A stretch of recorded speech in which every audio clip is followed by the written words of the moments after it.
Welcome, Katerina, to Thank you so Parasocial, much. the people behind the Thank you. protocols. Yes, thank you so much for welcoming me. Happy to chat with you today. Amazing. I feel like we've been exchanging texts and calls with your team for a while now, so I'm excited to have you on.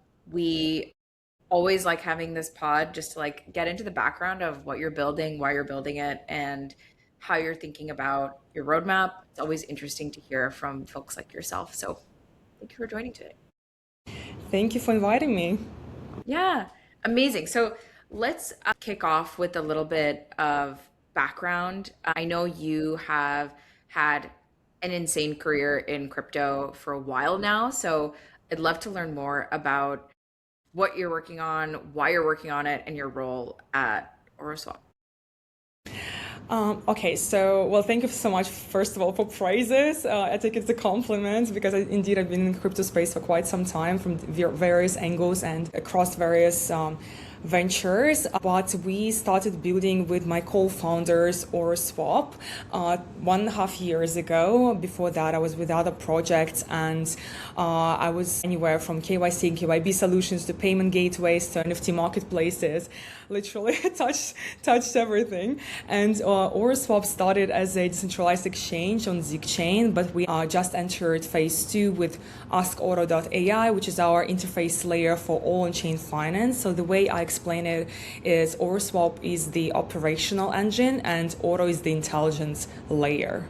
And you mentioned a little bit about the two phases. Can you share more about why you and the team felt like you needed to start with the decks first, and now you're kind of ready to take on the intelligence layer piece? Basically, DEX, decentralized exchange, still matters to this day. It's not we are completely venturing out to phase 2 and forgetting about phase 1, because DEX is essentially execution liquidity layer. It's swaps, it's routing, so it's very much needed infrastructure. But the bigger vision was not just to be another DEX, but to make on-chain finance more accessible through conversational and natural language. So the idea started from the problem that we saw in the space that DeFi is very fragmented, as you know, across different chains, protocols, dashboards, wallets, bridges, strategies, jargon, everything, right? Everything is out there, but there is no like a mentor, a guide on the side that can help you to navigate throughout all this complexity. So we, from day one, wanted to create this natural language assistant, but we needed first to prove that foundations work. So that's why we started building DEX first and then only later launched chain agnostic interface that we have right now.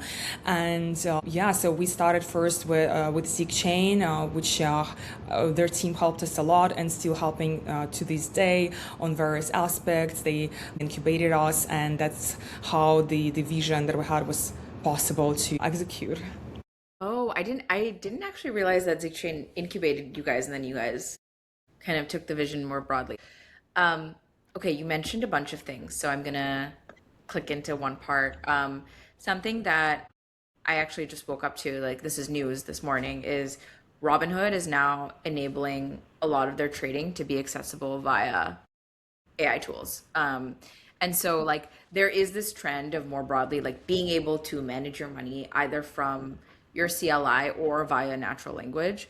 Like I think OpenAI has released just a bunch of like money tools. And so I'm curious, like when you mention natural language, like how does the interface look like today? How do people interact with Ask Oro? And do you see that evolving over time? Honestly, that's great that you touched on Robinhood and AI elements because we see ourselves as very much metaphorically Robinhood and DeFi space, since what we're doing right now is just simplifying the entry point for people. Since like I mentioned previously, there's so much chaos happening. So we are bringing this calmness and this kind of serenity into this space. If anyone wants to try it, even not without any prior knowledge, we simply find this entry point, and then essentially our platform can become execution, but not only, also discovery platform for you, because you learn as you go, but then we pre-curate your experience. So we are not another aggregator that just has a bunch of blockchains and apps and whatnot, and just send users the way because that's a financial, agreements. We are different because we're pre-curating whom we are integrating. So far, we have, when it comes to the chains, apart from ZigChain, we have Ethereum and Solana. When it comes to different apps, we have Camino, we have, various vaults and vault curators, and we every single week introducing new partners. Well, from wallet perspective, we have everyone from Kepler and Leap, with whom we just started, because we're first Cosmos SDK, and then right now because chain agnostic, we integrate also MetaMask, Phantom, also talking, and not just talking, executing a few partnerships with other big names that are going to be launched this week actually already, and next week. So lots of exciting things, and as we're speaking, there's so much unfolding. So it's incredible, because in the AI world right now, everything is executed so fast, and then the world is moving at the pace unknown to anyone before. And so what kind of simple transactions can you make on our interface is just swapping or just staking something, but then also you are able to do complex strategies. Let's say you want to find the best yield opportunities out there, or diversify your portfolio, and you don't know how to do it, where to put your money, and how to swap into all of these tokens. So we are under the hood helping you to do it. So essentially for you is just, you're guiding with your intent, very complex transactions that we are executing for you. Okay, that all makes sense, and it sounds like you guys have your hands full in terms of executing on the various partnerships that need to make this experience as seamless as possible. Can you walk me through what the user experience is for Ask Oro today? Like how does the experience differ from other products in the market? And on the AI front, I mean, a lot of what we're seeing, at least on the para side, is there's different flavors of agentic finance. There's doing things in your CLI really seamlessly, executing swaps. That resonates with the really technical audience. Doing things via agents, spinning up agent wallets that have maybe guardrails on what they can transact on. That works really well for like a different kind of market. So like, where does Ask Oro sit in that spectrum, and like what does the experience look like today? That's actually an amazing question, because lots of people think that in order to start using some sort of interfaces, you're graduating to another level. But actually, we're simplifying these levels for you. So that's why we make it accessible literally for everyone. So for all of those 95% people in this world who didn't have access before, we're opening it up for them. Even integrating with you guys, allowing our users to have a seamless onboarding experience through just social login. It's incredible step into the onboarding, or into the kind of making sure that lots of people are onboarded to the DeFi space and have an access and have an opportunity to touch it without putting your head into these kind of voids in a way. If you're looking into the DeFi space altogether. So basically you can ask, as I said, really simplistic transactions to be executed. If you're already experienced trader, you can just make sure that your time is used wisely, because you are not going to be spending all this time clicking from one tab to another tab to the third to the 10th, etc. So everything is in one space. So all these widgets are already in there, integrated from backend. People just approving transactions. They see the inputs there, let's say slippage or some sort of particulars. So we're not doing everything for you. So you're blind what's happening on the backend. So that's why it's all transparent. It sounds like. Yeah, exactly, and that's really interesting how it was done on our side, because this way you can learn what is done, so you later have an opportunity to do it yourself as well. So you're not just sitting there as a plain observer; you're actually participating in this in this engagement, and then you are just clicking on approving the transactions, and that's it, and all these complex transactions are done for you. And at the same time, I think it's important to mention that we're integrating, as I said, blue chip DApps, so meaning that we're not going to be integrating someone who doesn't have any presence out there. The person who comes to us, he can be sure that whoever we integrated without any other questions asked can interact with, and so they can have a complete trust in what's going on. And in our documents, we also listed publicly that we are unbiased with anyone. So it's literally, if you're asking, as an example, about the best yield opportunities out there. So we literally give you the genuine answer to our best knowledge as of now. So that is how it's done from our side. Yeah.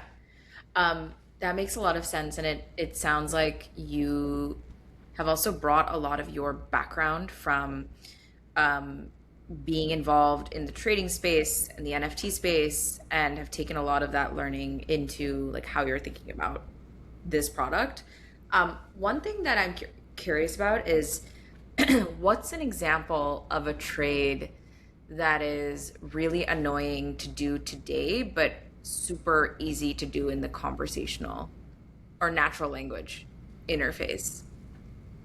Well, basically, right now, today, user wants to move assets across different chains, swap another just tokens, compare yields, opportunities, and provide liquidity. They can mean several different interfaces I mentioned before, like lots of tabs, and all of that's really complex because they all have their own particular UX designs and interfaces. So that's why you need to know exactly what you're doing in exactly every single interface. So that's why it stops people from actually pursuing the best opportunities that can be out there and acting on these multiple decisions that are existent. And there's lots of room for mistakes as well. That are happening when you are unaware in a way, or even if you're aware, it's just like it takes so much time that you're becoming very annoyed. So, so speaking about annoyance, right? So you're annoyed just by default because you're already interacting with all this complexity. But for instance, let's say you can have some prompt like I have Zig, let's say, which is native token of Zig chain. Show me the yield opportunities that are available and explain me the risks and help me with allocating the part of it already. So in the previous world, it will include lots of research, lots of the various navigation in the interfaces, lots of transactions. So it can take you so much time. Here, it can take you something under 1 minute, which is insane, right? So it's unheard of. Dramatic shift. Or you can ask Yeah. something like move my assets into stable positions and use the rest for higher yield strategy. And you're asking something in just one sentence, but otherwise it would involve so much research again for you, Right. various things. So the AI can break down into steps for you, or this kind of intent that you put in there, and explain what is happening and guide you as well towards execution. So that is the And shift. yeah, and it sounds like uh Oro will also execute those transactions for you autonomously, right? Yeah, but also you have a sense of control. So we're not going to do So you're still anything. approving things. Yes, exactly. So we're not Okay. touching anyone's fund. So this is really, really crucial because you're not giving an authority to our interface, which you don't know. It's still kind of computing Right. What's experience, right? happening where? So Right. you see exactly what's happening. So you will have the opened up different widgets and the transactions executing right in front of you, so in real time. And then you're Okay. just approving whatever you see that is being asked for you to approve, and that's how the interface looks like. But I encourage everyone just to go ahead and try it. With GetPar, you can literally log in with your Google account, or if you have wallets, you can use any wallet that you have, and then, or even if you don't have a wallet and you want to create, we can create it for you. But it's again non-custodial, so it's all happening, on your side, executed through those the apps that we integrated through those blockchains and wallets. Amazing. Yeah, I something we talk about, I mean, we've been talking about this concept a lot at Para like since the beginning, is that it's so crazy that with crypto rails, it still very much requires a human in the loop to like actually press a button and do something. Or do research or inspect JSON or like make sure you're transacting on the right L2. Like it's really tricky. One thing that is actually quite nice about the traditional finance system is that I can set up an automation for my bank account to auto withdrawn and go to my brokerage account and automatically purchase like a stock. And the fact that you still today with crypto have to do the research and push the button and go through those steps is really very tricky. Yeah. And what kind of adoption can we talk about if that is the case? Yeah. Yeah. So I love that you guys are one making that like upfront research so much easier on the user and so much more conversational, but still kind of showing the user the right checks and balances that actually exist in TradFi where, if I'm spending at a merchant that I've never spent before, I usually get a text from my credit card For saying, sure.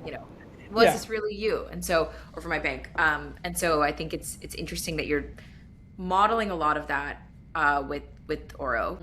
One thing that we didn't spend a lot of time on, but I am curious about, is the Zig chain ecosystem. You mentioned that Oro is live on Ethereum, Solana, and Zig chain. Um, Tell me more about this chain ecosystem and why you're excited about it, and what makes Zig chain a unique fit for what you're building. Yeah, so basically, Zcain was the right place to build the first operational layer for us because we had the opportunity to become deeply integrated into a growing ecosystem instead of being just another app, another DEX in the overcrowded market. Let's say on Ethereum, on Solana, you're competing in very mature and saturated environments. On Zcain, we could become core infrastructure from the beginning and have lots of support for it. So essentially that's what we become. We made liquidity layer there. So when it comes to any ecosystem activity right now, everything happening through us. So we integrated their lending borrowing protocol. So essentially we became a super app with Zcain. And that opportunity would have been impossible in any other chain because it's already saturated. But Right. now with Oro division becomes bigger than one chain. Zig chain remains still one of the chains integrated into our interface and will always be as our first home and also remains the engine there. But Oro is designed as a broader AI layer for all on-chain finance where users do not need to think chain first and they think intent first. So the user should not have to ask which chain, which bridge, which protocol, which route. It's irrelevant questions, because all of these questions are asked because you want to execute something, right? They should ask, what do I want to achieve financially? And the interface should help you to navigate through all these chains and protocols, etc. It should not be brand centric, like, okay, I'm going there because it's so I don't know, popular. My friend told me about it, or I've heard it somewhere, but I have no idea what actually can do there and what it's best for. So that's why we build things differently. And some of these other, like you mentioned in the Zigchain ecosystem, you've also incorporated like the Vault product and like all the other kind of ecosystem building blocks. We happen to work with a lot of them, so I'm curious what those products are. Valdora sounds like the Vault product that you integrated, right? Valdora is a staking protocol on Zcain. Oh, okay, so what other components have you added in? Well, as I said, we have Camino. Just recently, actually, this week, we integrated KPK, which is a world curator. So basically, we taught our AI how to kind of themselves, and then we became kind of very adjacent to one another, which is amazing. And then there are not that many actually, speaking about world curators, right? If we niche down to them, there are not that many prominent world curators. So we try to make sure right now that we have partnerships with all of them. So users that come to us, they have the best experience and the best data as well. And speaking about, data and how it all kind of shaped up into what we have right now, including integrations, I have to talk about my co-founders as well because they are IIT graduates. That says a lot of things. So they haven't vibe coded all of that. They go in what we've built and all these partnerships and how all of that is structured. Because with every single company, also you can structure partnerships differently. And there comes my experience. There comes my co-founders' experience from the last 11 years because they've been building AI and blockchain products for the last 11 years and have a few exits already, very successful ones from other AI companies. So they know exactly what they're doing. And so we have a proprietary training of our AI as well. Even though the base is, LLM, we're not deep tech company, so we didn't invent this Sure. LLM, Yeah, but yeah, then we taught GPT model on what is executed right now. But we can switch, it's not that tricky to do. I mean, there are lots of, various protocols that are integrated already. But again, as I mentioned, it's only going to be main protocols. Let's say if we integrate Ethereum Solana, it's going to be main protocols on Ethereum Solana, yeah. right? Or ZigChain, as I said, we integrate there as well now Finance and, Valdora and, Yes. No. Uh-huh. other ones. So, yeah, I mean, when it comes to the those partnerships, with those DApps, it will always remain, as our main angle, something that exchange the communities as well with those protocols, because obviously we are bringing exposure to them, they're bringing exposure to us, so it works both ways. And at the same time, our users in our interface, they come because they have the best experience and using the best data that is available out there specifically for their needs to perform some sort of trades and participate in financial instruments and investment opportunities, which is, if you look into what is available right now out there, there's not much that is existent in those realms. Everything's kind of still fragmented so much. So in order to have all of that in one place, it still haven't happened. So we're trying to make sure that our Oro is this main home for all of those needs. Yeah. One the one thing that sticks out to me about the ZigChain ecosystem, and you mentioned now on all these other apps, is the ecosystem seems to be pushing RWAs pretty hard. Does do RWAs fit into Oro's story? And are you, like everybody else in the space is seeming to think about, are you also thinking about tokenized equities on chain? And so does the RWA angle from the ZigChain ecosystem feed into Oro in any way? And like if so, how so? Yeah, absolutely. And then actually, that was one of the decision-making points for us also, why ZigChain, because they had from day one this RWA angle. Even right now, the partnership that they have with Zamanat, with Apex Group here in the Middle East, which is huge. The real estate companies, they already have a partnership with them to tokenize real estate, on chain. And I know that there are conversations about tokenizing some stocks too. So there's so much there. So that's why it was really also enticing to be adjusting to them, especially in the beginning, and kind of follow the leads and what they are already pre-aligned. But RWAs are a natural fit for the vision of ours as well, because tokenized real world assets, right, will need much better user experience anyways. And if RWAs are going to become mainstream on-chain products, they cannot remain hidden as well behind technical interfaces. So users will need to understand what the asset is, what the yield or exposure means, what the risks are, and how to access any opportunities that they want to. So that's when we are becoming very powerful, and we can support, as I said before, right, execution and liquidity where relevant, but also we can help users to discover and understand those assets through, interface again.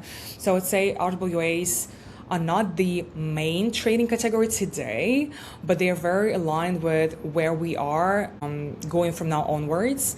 And the chain ecosystem altogether are pushing further into this phase.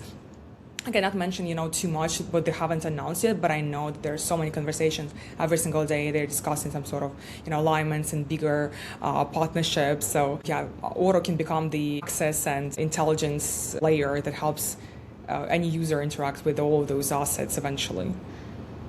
Yeah, you mentioned something interesting about where the real world activity is actually coming from. And it sounds like RWAs are, yeah, like kind of part of it, but not part of it today. So in that vein, like what are the top use cases you're seeing on Oro? Is it like pure swapping style behavior? Is it like more AI assisted strategies given phase two? Is it like IBC cross chain transactions? Like where does your volume come from today? As of now, because we just launched Oro as it is right now 1 month ago, still our activity comes from our existing community. And as we onboard more and more ecosystems and by extend their DApps as well, that's lots of work, obviously. So that's why, I mean, we have a huge pipeline as of now, but again, it all takes a very meticulous execution that everything is done like we want it to be done. So our main North Star is as I see it, become a main interface layer, as I said, for all on-chain finance. So meaning a one-stop shop for execution, for discovery, for everything. So we are, whatever we're doing right now is to cater to this goal, is to make sure that that actually happens. So that's why, yeah, we haven't integrated already everyone when it comes to blue chip DApps and the most well-known chains. So that's in our pipeline to do that first, and then everything else will come, as we unfold these stages. Yeah. Yeah, that makes complete sense. One thing on the community point that you had mentioned is that a lot of the ZigChain team is Dubai based. What does crypto in Dubai look like right now? And I know you're based there as well, so I'm very curious on your like personal take on this because I know the ZigChain summit also just happened. Honestly, when it comes to ZigChain Summit, I will start from the end of this question because that was phenomenal experience. We had a keynote there with my co-founder. We showed a big presentation. That's where we launched essentially our phase two, and was received amazingly well from the media coverage to the people who were in the room to the community. And indeed, we have a big community here, but also it happened that lots of supporters of ZigChain are in Netherlands because of one of the not only influencer but also this person's name is Tasher. He has a huge presence both here and Netherlands, and then that's how we have users from there too, because they were supporting Zig as a token and ZigChain as a chain later, because Zig as a token was launched more than 2 years ago, and ZigChain only launched with Oro swap. So we launched together Right. last It was year. mainnet September 2025. A bit later, so we launched in Later, okay. June on testnet, and then Okay. October-ish. As I remember, yeah, it was beginning of October, because I remember I was going to Singapore for Token 2049. That was exactly the same date. So that's when we launched our mainnet together with ZigChain mainnet. So it's also very, very new chain. Yeah, but Diction Summit was amazing, very prolific for us, and even later I posted on LinkedIn this article and was received so well, and then people were really excited to see what we've built and had lots of traction after that. So yeah, it helped us a lot and pushed us into some conversations that we're having right now in terms of partnerships as well, because we put ourselves in such a spotlight. Did. Oh yeah, a couple of thousand people. I mean, registry-wise, it was, as I remember, Rafa told me, who was the co-founder of ZigChain, 4,000 registries, 5,000 was a lot. And then it was have you ever been to Dubai, by the way? I have. I went, I think 2 years ago, 2024. Yeah. Yeah, I liked it. The ZigChain team had actually asked if I could come out for it, but we just didn't have any travel planned. So yeah, I was curious to hear your thoughts and like how it went. You know, the main app here, Kareem, that is used for Yeah, booking everything, right? yeah, So yeah. we became partners also of ZigChain Summit. And then when you were booking the rides, there was an ad in a way, but it was not an ad, it was integrated into the kind of interface. So everyone saw about ZigChain Summit. So it was a huge exposure. And there was, some footage from previous ZigChain Summit where I was also participating. And then, so yeah, it Oh, was all over so Kareem. And cool. then yeah, it was really, really amazing because otherwise it would have been not possible to create such a splash because it would be too much of competition for those placements. Yeah. So yeah, I was really fascinated, and yeah, lots of people attended. It was huge venue here in Maidan nearby where I live as Because well. I see there's some interesting speakers too, like Abi, which is it's a YC company that does payments, like Fuse Finance. Like there's a few of these interesting companies that I saw Lazy were Digital, right. Circle, Apex Group, also they're partners of ZigChain. Yeah, I mean, phenomenal attendance, honestly, and some government officials too came. So yeah, it was really, So really cool. exciting. Yeah, always exciting to hear from people on the ground in Dubai on like what the scene is actually like right now. When it comes to just a regular scene of crypto and blockchain and finance in Dubai, so I would say when it comes to banks and when it comes to regulators, it's more Abu Dhabi. So those zones. When it comes to community and the execution of the some interesting partnerships that otherwise take months and months and months are happening here very, very fast. So I would say the speed of those collaborations is unprecedented in the world, in Yeah, the crypto space. Previously, I makes lived in sense. Singapore, and over there, it took quite some time in order to push something into the world, something new, because lots of considerations, obviously, even though people are working there really hard, almost like 24/7, constantly, grinding, but at the same time, when it comes to this industry, still there are, very of that everything should be done properly and you should take time, to consider everything with the regulators, etc., etc. So here it's Yeah. much more snappy.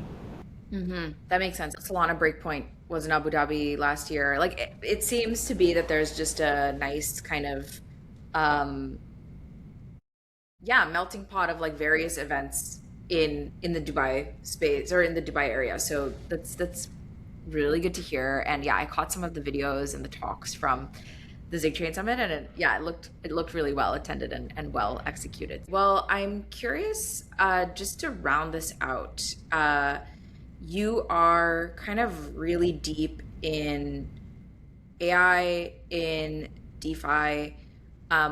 What is your kind of roadmap for where things go next with the company right now? Well, my prediction that altogether AI interfaces will become some sort of more default front door to the space that we are facing at this point, because not every user will want to open up those five dashboards and compare everything manually, because everyone also have a very short attention span, which also doesn't contribute, into these discovery processes at all, and to mass adoption as well. So, in the following year or so, I think the kind of winning DeFi products will move from transaction first UX to intent first UX, and so that's what we actually are building. So basically, if you think about Oro and to create a metaphor, what Corsair has done for coding, that's what we are doing for on-chain finance. And how and you mentioned like your team's background is incredibly technical, and you guys have spent a lot of time thinking about the foundational models that are powering this. Like how is your roadmap? What do you have planned in your roadmap to like match that? I guess like what's coming for the product? Yeah, well, the most exciting stuff, apart from all the operational and technical things that we are facing every single day, is to integrate every single legitimate blockchain and their DApps, so people have an access to everything through us, and we will have subscription model as well. We're going to have TG soon, where That's the people. subscription model part is cool. Sorry, just to interrupt you there. Yeah, so basically, people will have, to an access to various tiers in our interface, depending on what do you want to do and what kind of volume you're coming with and planning to trade, and what kind of access do you want to have, because obviously running in AI is expensive too. Sure. So we want to Get make it. sure that it's put into the right use. And Yeah. yeah, so people would be able to pay with the token that we're going to launch for the subscription model. I mean, obviously, would be able to pay with stables too, but then with token, it will be much, more beneficial for you.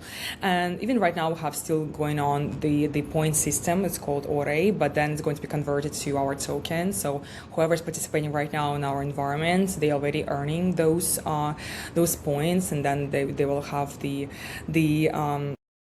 added benefits, to when the token is going to be launched. So that is really exciting in the roadmap, which is going to happen once the market awakens fully, and that will be possible to do because we're not desperate to launch it right now, but then in the coming months. Yeah. I think that makes sense. I think it sounds like you guys have a really loyal user base right now, and you're just kind of chipping away at what are the feature sets that are going to kind of make them stickier, but also 10x their user experience, which is, of course, part of why we work together, but also it sounds like you guys are putting together the pieces for what that looks like between the business model and the UX and these partnerships that you're working on. Very interesting. If Oro didn't exist, what would you be working on and why? Amazing question because there's honestly so many ideas that I have when you are building something, you're interacting with various partners and you're touching kind of cross borders. You're seeing what is happening on the intersections of various industries, and since we are right now becoming more like a SaaS with Oro, right? So we're not essentially just purely DeFi. We're becoming this kind of the fintech company.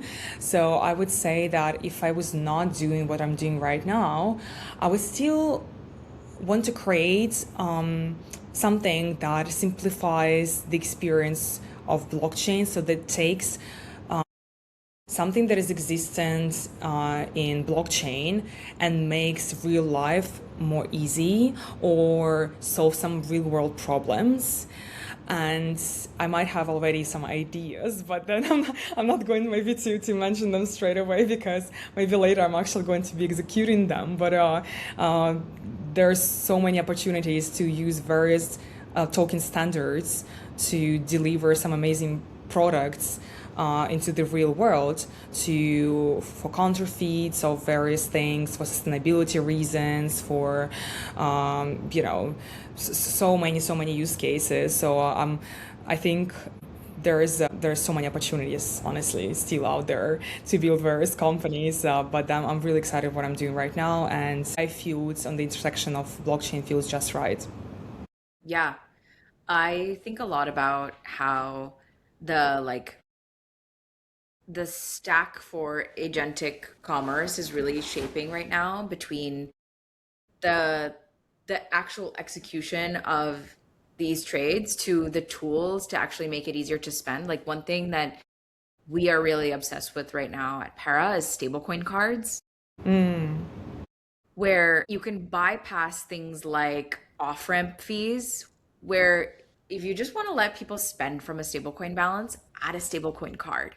And it's like a really easy way to make, to your point, like make real life easier. And I think a lot of the work that you're paving with conversational finance and natural language enabled trading is such a big part of that. Um, Very exciting. That's super Yeah. cool that you kind of still exist in the crypto space, but are locking in on how to make reality easier for people because I think that's a big part of I what think that's motivates. the main point, right? Not just to repackage whatever is already existent and just make it blockchain based, Right, but make right. something that is only can be enabled through blockchain that can solve some real problems that exist and cannot be solved without blockchain, which is so many use cases still existing out there. So I would say, whenever if you want to build in something that makes sense in the real world, maybe something technically complex if you're very technical, make it more intuitive, elegant as well, and useful. That is the sweet spot. Love it. And it sounds like Oro is doing all those things. I also personally love the Oro brand. Yeah. It's It's it's very really sleek. elegant, right? It's very And sleek. it feels like a neobank. I should have like a metal card with Oro where I can just like spend my Oro balance wherever. Yeah, yeah. It gives me that feeling. It doesn't immediately scream like crypto company, which I Yeah, think that is was the the most intent. Was because yeah, they're great. yeah, amazing. Well, thank you, Katerina, for joining Parasocial, our podcast. Is there anything you'd like to leave the listeners with? Where can people find you? How do they get in touch if they have questions? Well, thank you so much for hosting me. I really like our conversations. First of all, it was very conversational. I like even our interface, right? We're speaking about conversational, intuitive way of doing things. That's exactly what happened today. No really, rigid questions as well. So I'm really appreciative of that. And then when it comes to finding us, feel free, guys, to test our interface that we're so vividly speaking about today, which is at askoro.ai, and you can find all the new integrations and all the latest news on our socials. So everything is going to be, introduced via those socials of ours.